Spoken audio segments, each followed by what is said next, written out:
Hi everyone, what if I told you that a simple Roosevelt dime sitting in your pocket, coin jar, or wallet could be worth more than $10,000? The surprising truth is that many people spend these valuable coins every day without realizing what they have. In today's video, I'll show you some of the rarest Roosevelt dimes that collectors are willing to pay big money for, the key details that make them valuable, and how you can check your own coins. Make sure you watch until the very end, because one small detail could turn an ordinary 10-cent coin into a small fortune. Step 1. United States 10-cent coin featuring Franklin D. Roosevelt, minted in 2007. It sits in your palm like a silver teardrop, cool and thin, the former president's profile gazing left with that quiet, determined jawline that guided America through depression and war. But this is no wartime Mercury dime, no relic from the 1940s. This is a modern Roosevelt dime, struck at the Philadelphia Mint in 2007, less than 2 decades old, and yet, look closer. The clad layers of copper nickel over a pure copper core give it that pale, steely sheen, not the soft glow of silver. Most people would flick it into a tip jar without a second glance. But what if I told you that a tiny, almost invisible imperfection on the torch, or a microscopic doubling of the word liberty, could transform this pocket change into a ghost story collectors chase for years? The Roosevelt dime debuted in 1946, just months after FDR's death, a tribute to the man who founded the March of Dimes. By 2007, the design had been running for 6 decades, with only minor tweaks. That year, the U.S. Mint produced over 1.3 billion dimes across Philadelphia, Denver, and San Francisco. Yes, over a billion. So on the surface, a 2007 P-dime is about as rare as a grain of sand on a beach. But rarity is a shapeshifter. The Mint's presses run at blinding speed, sometimes 500 coins per minute, and in that mechanical fury, beautiful disasters happen. A die cracks, a collar shifts, a planchet feeds in slightly off-center. A 2007 dime with a clipped planchet, a missing crescent of metal, or a strong strike from a worn die that creates doubled lettering, those are the needles in the billion-coin haystack. Visualize the obverse. FDR's hair shows fine lines that should flow like combed waves. On a perfect coin, the designer John R. Sinek's initials, JS, sit discreetly below the bust. Now imagine those initials pressed so hard they look like bold scars. Or look at the reverse, torch between olive branch and oak branch, symbolizing liberty, peace, and strength. On a normal 2007 dime, the flame's horizontal bands are crisp. On an era coin, one band might be missing entirely, a grease fill where dye grease clogged the design. That tiny void, smaller than a pinhead, can make a collector's heart race. And the edge, reeded with 118 ridges. No ridges at all, that's a smooth edge error, and it's a whole different animal. Now let's talk money, but slowly, because this is where hope and reality need to shake hands. Walk into any coin shop with a pocket full of ordinary 2007 dimes, worn, scratched, spotted, and you'll be lucky to trade 10 of them for a soda. Circulated examples are worth exactly 10 cents, maybe 11 if the dealer likes you. Submit a 2007 P-dime graded MS68 by PCGS or NGC, meaning virtually flawless under magnification, and that same coin can sell for $200 to $400. $1 MS69 specimen, which is nearly perfect, once brought over $900 at auction. And then there's the dark horse, a 2007 P-dime with a prominent doubled die reverse, where the torch and lettering show clear, distinct doubling. Verified errors like that have traded hands privately for $1,500 to $3,000, depending on the stage of the doubling and whether a major grading service tagged it. I recall a story from a Midwest coin show. A retired teacher found a 2007 dime in his pocket after buying coffee, noticed the date looked funny, sent it in, and it turned out to be a rare off-metal strike struck on a foreign planchet. He walked away with $4,200. For every one of those, 10,000 people find nothing but normal dimes. Here's the responsible truth you need to carry with you. Weigh your 2007 dime on a digital scale accurate to 0.01 grams. A standard Roosevelt dime should weigh 2.268 grams. If it's lighter, say 2.1 grams, it could be struck on a nickel planchet or a worn-out blank. Heavier, like 2.5 grams, and you might have a dime struck on a quarters planchet. Next, look at the metal color under bright white light. Normal is silver gray. A reddish tone suggests a wrong copper alloy planchet. Tilt the coin to check strike alignment. The obverse and reverse should be perfectly upright relative to each other. Off by 10 or 15 degrees, that's a rotated die error and collectors will pay a premium. Examine the rim, it should be full and even. A partial or missing rim often means an off-center strike, and the more dramatic the off-center, the higher the value, sometimes $100 to $800. And letter doubling, don't confuse machine doubling flat, shelf-like, with true double die spread separate images. True double dies on the 2007 Roosevelt exist, especially on the EPLUOBUSUNUM, and they can be worth serious money. But never, ever assume you've struck gold. Professional authentication is the gatekeeper. Without a slab from PCGS, NGC, or ANACS, most buyers will treat your coin as a curiosity, not an investment. The market is fickle. A dramatic error that sells for $2,501 year might struggle to fetch $800 the next if demand cools. Values quoted by online price guides are estimates, not promises. So examine your dime with a 10x loupe, photograph it under natural light, and if you see something unusual, pay the $25 to $40 for an expert opinion. Realistic expectations are the difference between a joyful discovery and a bitter letdown. And remember, even if your 2007 dime is perfectly normal, the hunt itself, the slow turn of the coin in your fingers, the thrill of almost finding something, that's the real reward. So here's the cliffhanger. That dime in your change jar, the one from 2007 with the tiny mark near Roosevelt's eye, maybe it's nothing. Maybe it's a bag mark from a cash register, but maybe, just maybe, it's a missing error that no one has catalogued yet. Because here's the secret the big dealers don't shout from the rooftops. New varieties are still being discovered in modern coinage. The 2007 W dime doesn't officially exist, but a handful of experimental planchets from West Point have been found in circulation before, smuggled out in mint bags. Now, let that sink in while you reach for your magnifying glass. And next time, we'll look at a coin that was never supposed to leave the vault, a 1974 aluminum penny that the government tried to destroy and failed. Step 2, United States Roosevelt dime minted in 1985 with D mint mark. Pull it out of an old coffee can or a drawer full of receipts, and it doesn't scream for attention. The Denver Mint struck over 587 million of these dimes in 1985, a relentless production meant to keep America's cash registers filled. At first glance, it's just another pale disc. Franklin D. Roosevelt's left-facing portrait, the word liberty curving behind his head, the date 1985 settled below his chin. But tilted into good light, and the details begin to whisper. The designer, John R. Sinek, carved FDR's hair with a fine, layered texture that should feel almost like windswept waves. On a weakly struck coin, those lines blur into a smooth helmet. On a well-preserved specimen, each strand stands separate, sharp enough to catch a fingernail. That difference between a mushy strike and a crisp one is where common pocket change starts to separate from something a collector might actually chase. The reverse side holds its own quiet drama. A torch centered, flanked by an olive branch on the left and an oak branch on the right. Sinek's initials, JS, hide near the torch's lower right base, so small you need a loupe to find them. The torch's flame shows horizontal bands that should be distinct. The olive branch carries tiny leaves that often fade first when a die wears down.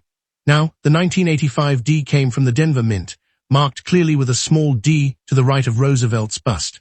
That mint mark was hand-punched into the working die back then, not added digitally like modern coins, which means the placement varies slightly from die to die, a quirk that error hunters adore.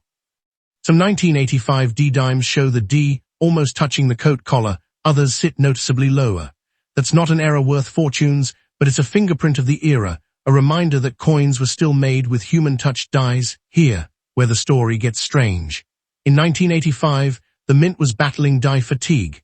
Striking hundreds of millions of dimes wore down the steel dies faster than expected, especially at Denver. So some 1985 D dimes left the press with what collectors call die deterioration doubling, a kind of mushy, secondary ghosting on letters and numbers that looks like doubling under magnification, but is actually just a dying die grinding against fresh planchets. True double die errors from 1985 are rare, but they exist.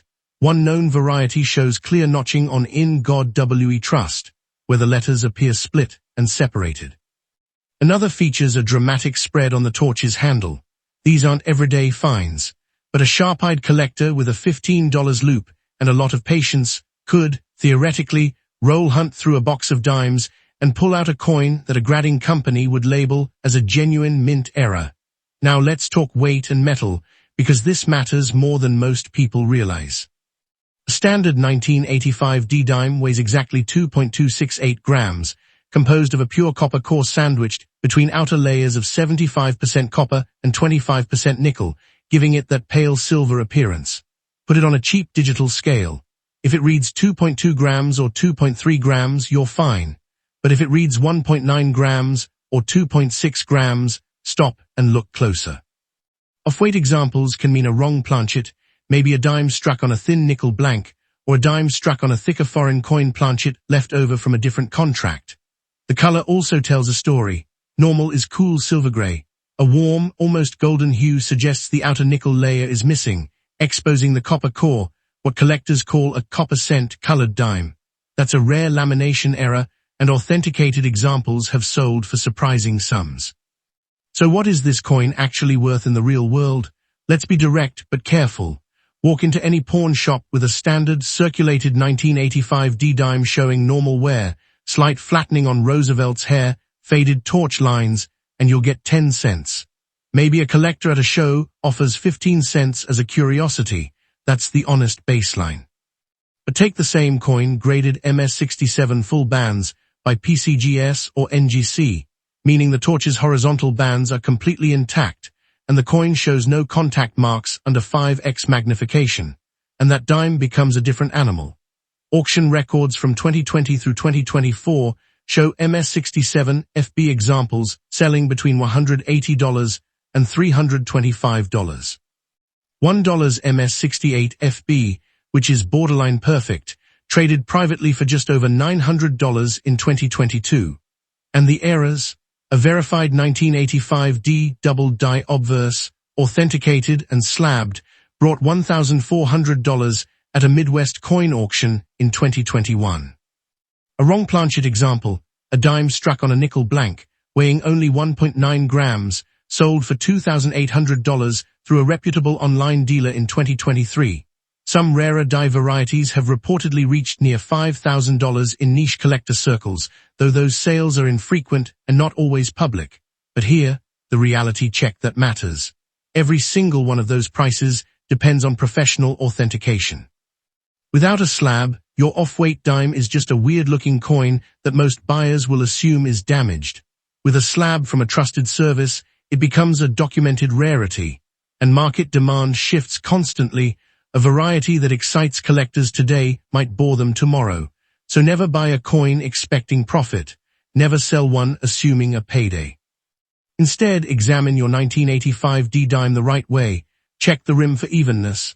A partial rim suggests an off-center strike, and dramatic off-centers can bring $75 to $400 depending on how much of the design remains.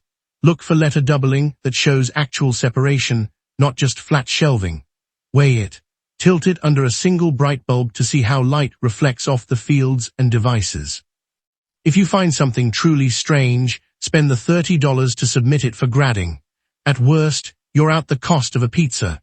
At best, you've rescued a tiny ghost from a billion-coin graveyard, and that's the real thrill, the possibility that the next dime you check could be the one that doesn't belong. Step 3. United States Roosevelt dime minted in 1988 with D mint mark. Hold it between your thumb and forefinger, and the first thing you notice is how ordinary it seems.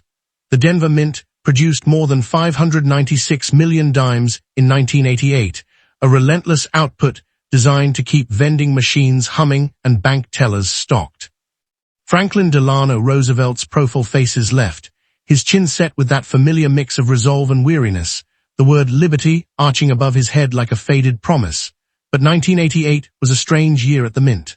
Old dies were pushed past their intended lifespan because Congress delayed funding for new equipment. That meant some 1988 D-dimes left the striking chamber with dies that were already cracking, chipping, or softening around the edges. And those tiny failures, hairline cracks across the torch, missing letters on United States of America, a ghostly second image on the date, are exactly what turn a 10-cent coin into a conversation piece. look closer at the reverse, because this is where the 1988D quietly hides its secrets. A torch stands centered, flanked by an olive branch of peace on the left and an oak branch of strength on the right. John R. Sinnock's initials, JS, sit modestly near the lower right of the torch's base. In a perfect strike, the torch's flame shows 3 distinct horizontal bands, and the oak leaves carry individual veins you can trace with a magnifying glass. But many 1988D dimes suffered from what collectors call a grease-filled die, when lubricant used to prevent metal sticking seeped into the recessed parts of the die, filling in fine details. The result: a flame that looks like a smooth blob, oak leaves that merge into a single mushy shape, the word trust missing half its letters. These aren't errors that make you rich overnight, but they are fascinating footnotes in minting history, and some grease-filled varieties have sold for $50 to $100 simply because they look so bizarrely incomplete. Now let's talk about the mint mark itself. The D to the right of Roosevelt's bust was still punched into each working die by hand in 1988, not laser-engraved like modern coins. That means the position, angle, and depth of the D vary from die to die, and sometimes from coin to coin struck from the same die as the punch wore down. One 1988D dime might show a sharp, deep D sitting perfectly level with the date. Another might display a tilted, shallow D nearly touching Roosevelt's collar. A third might have a D that looks partially filled, as if the punch slipped. These minor variations rarely command huge premiums, but specialized Roosevelt dime collectors will pay $10 to $20 for a well-documented mint mark position variety, especially if it comes from a short-lived die state. But the real collector adrenaline comes from true mint errors. In 1988, a batch of dime planchets at Denver became contaminated with foreign metal fragments. Most were caught by quality control. A few slipped through. The result: dimes with tiny dark spots embedded in the surface, called inclusions, or dimes with strange discolorations ranging from pale gold to mottled brown. One authenticated 1988D dime with a visible copper inclusion sold at a heritage auction in 2019 for $411. Another, struck on a slightly undersized planchet that left a jagged, incomplete rim, brought $275 at a regional coin show. There is also a known double die obverse for 1988D, first catalogued in 2005, where the Liberty shows clear, notched doubling, not the flat, shelf-like machine doubling, but true split serifs. Only a handful have been found. One graded AU58 sold privately for $1,850 in 2022, so what is a normal 1988D dime worth in your hand right now? Let's be honest and grounded.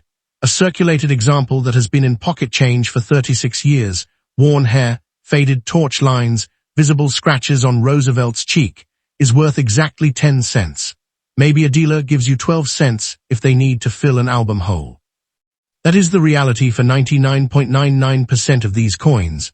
But take the same coin in mint state 66, with original luster and no major contact marks, and you are looking at $25 to $40.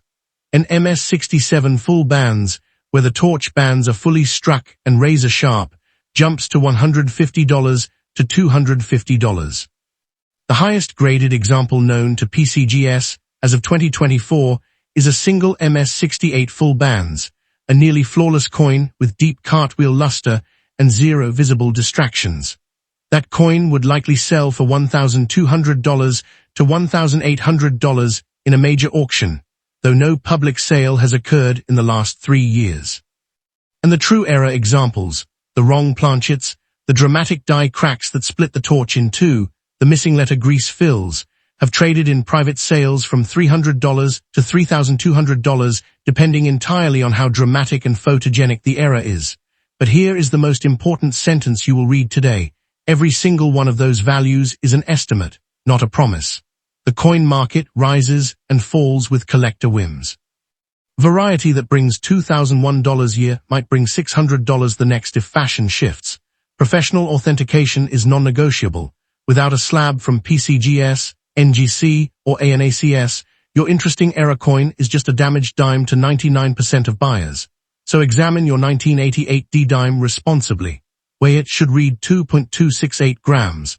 Check the metal color. A reddish or golden hue suggests a missing nickel layer. Tilt it under a desk lamp to see strike alignment. The obverse and reverse should not be rotated more than 5 degrees. Run a toothpick across the letters of trust and liberty to feel for raised doubling. If you see something that makes you pause, photograph it with your phone's macro lens, then send clear images to a reputable grading services verification forum. And remember this, the coin that funded your coffee this morning might be nothing special. But the coin that has been sitting in a forgotten jar since 1989, untouched and unexamined, could be the one that a collector has been searching for all along. Step 4. United States Roosevelt dime minted in 1978 with no mint mark. Flip it over in your palm, and the absence of a tiny letter speaks louder than any engraved word. A 1978 dime from the Philadelphia Mint carries no P, no D, no S, just Roosevelt's quiet profile and the date.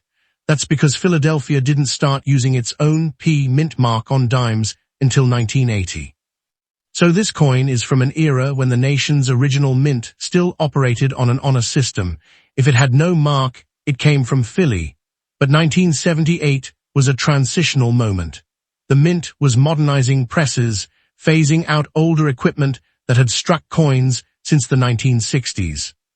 And in that mechanical handshake between old and new, some strange things happened, dimes with soft strikes, dimes with die cracks that looked like lightning bolts across Roosevelt's cheek, and a handful of dimes struck on planchets never intended for 10-cent pieces. Look at the obverse under a bright desk lamp. John R. Sinek's portrait of FDR shows the president with distinct, layered hair waves, a strong jawline, and a collar that should have sharp, individual folds. On a well-struck 1978 no-mint mark dime, those collar lines are crisp enough to catch a fingernail. But many 1978 dimes suffered from what die setters call a sinking die. The steel die had been used so many times that it literally settled deeper into the press, reducing striking pressure. The result? Roosevelt's hair looks flattened, like someone pressed a warm iron over it. The word liberty appears shallow, almost engraved by a tired hand. Collectors call these weak strikes, and while they are not valuable errors, they tell a story of a mint running on borrowed time and overworked tooling. Now turn the coin to the reverse. A central torch surrounded by olive and oak branches, peace and strength. The torch's flame should show 3 distinct horizontal bands. On a 1978 dime that left the press early in the die's life, those bands are razor sharp. On a late strike example, they blur into a single raised blob. Below the torch, Sinek's initials, JS, hide in plain sight. But here is where the 1978 no-mint mark dime gets genuinely interesting. In 1978, the mint experimented with different annealing temperatures, the process of softening metal planchets before striking. A small batch of planchets was overheated, making them slightly more brittle. When those planchets were struck, the metal flowed unevenly, creating raised ridges called flow lines that radiate from the torch like tiny sunbeams. Professional graders recognize these as a distinctive die state. Some collectors specifically seek out 1978 dimes with dramatic flow lines, paying $10 to $25 for examples that most people would dismiss as ordinary pocket change. But the real collector adrenaline attaches to errors. There is a known 1978 no-mint mark dime struck on a nickel planchet. A nickel weighs 5 grams, a dime weighs 2.268. So an off-metal 1978 dime on a nickel blank feels noticeably heavier in the hand and has a slightly thicker edge. One authenticated example sold through Great Collections in 2021 for $2,640. Another found in a roll of dimes from a Texas bank, graded MS62 by NGC and later traded privately for $1,900. Even more dramatic, a 1978 dime struck on a quarter planchet, weighing over 5.6 grams, with partial rim and a ghostly second image from a misaligned die. Only 3 examples are known to exist. The last public sale of one reached $4,350 in a 2023 auction. There are also doubled die varieties from 1978, most notably on the word trust, where the T and R show clear, notch doubling. A raw ungraded example sold on eBay for $425 in 2022, while a slabbed MS63 brought $875 at a heritage sale later that year. So let's talk realistic value without fairy tales. A normal circulated 1978 no-mint mark dime, worn smooth, scratched, dull, is worth 10 cents. Maybe 11, that's the truth. A nice uncirculated example in MS65 with full luster and no major marks typically sells for $8 to $12. An MS67, which is exceptionally well preserved with nearly perfect surfaces, might bring $75 to $125. The highest graded example known to PCGS is a single MS68, a flawless gem with deep cartwheel luster and razor-sharp strike. That coin would likely command $600 to $900 in a major auction, though no public sale has occurred since 2018. And those rare off-metal strikes or dramatic doubled dies, they have sold from $400 to over $4,000, but those are once-in-a-decade discoveries, not everyday finds. Every single one of those prices depends entirely on professional authentication. Without a slab from PCGS, NGC, or ANACS, your off-weight dime is just a weird coin that most buyers will assume is damaged. Here is how you examine a 1978 dime responsibly. First, weigh it on a digital scale accurate to 0.01 grams. Standard is 2.268 grams. If you see 2.6 or higher, or 1.9 or lower, you have something unusual. Second, check metal color under natural daylight. Normal is silver gray. A reddish or golden hue suggests a missing nickel layer or an incorrect alloy. Third, examine the rim. It should be complete, even, and fully reeded. A smooth rim or a rim that varies in thickness indicates an off-center strike or a clipped planchet. Fourth, tilt the coin slowly while looking at the letters in Liberty and Trust. Genuine doubled die will show split serifs, little notches at the ends of the letters, not just a flat shelf-like shadow. Fifth, use a 10x loop to scan Roosevelt's eye and jawline for any extra metal or die cracks. Die cracks are common and rarely valuable, but a crack that forms a complete circle around the date is called a die break and can be worth $50 to $200. Never assume you have a jackpot without a professional opinion. The coin market is unpredictable. A variety that excites one collector may bore another.